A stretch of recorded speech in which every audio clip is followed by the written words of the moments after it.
Hello વિદ્યાર્થી મિત્રો, આજે આપણે જોઈશું ધોરણ 12 ચેપ્ટર નંબર 1નો સ્વાધ્યાયનો 1.13 દાખલો.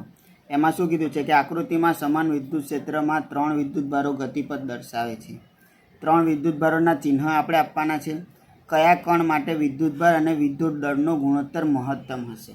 એટલે આમાં આપણે વિદ્યુતભારના ચિહ્ન આપવાના છે કે પ્લસ છે કે માઇનસ છે. બરાબર, એ આપણને કઈ રીતે ખબર પડશે કે અહીં આકૃતિમાં જોઈએ. જો અહીંયા આગળ શું કીધું છે, ઉપર પ્લસ છે અને નીચે માઇનસ છે, અને એમાંથી 3 વિદ્યુતભારો પસાર થાય છે. વિદ્યુતભાર 1, વિદ્યુતભાર 2 અને વિદ્યુતભાર 3. બરાબર છે. એટલે અહીંયા આગળ અસમાન વિદ્યુતભારો એકબીજા તરફ આકર્ષે છે. તેથી એટલે અસમાન વિદ્યુતભારો એકબીજા તરફ આકર્ષે એનો મિનિંગ એવો થાય કે જે માઇનસ વિદ્યુતભાર હશે, માઇનસની પાસે હશે, તે પ્લસ તરફ આકર્ષાશે, અને જે પ્લસ પાસે વિદ્યુતભાર છે તે માઇનસ તરફ આકર્ષાશે.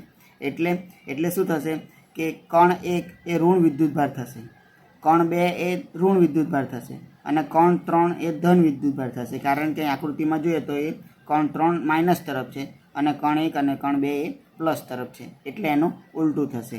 બરાબર છે.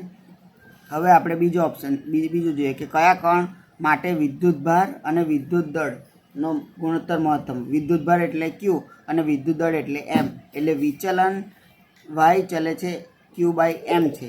તેથી કણ 3નું વિચલન વધુ હોવાથી કણ 3 માટે Q/M ગુણોત્તર સૌથી વધુ હશે.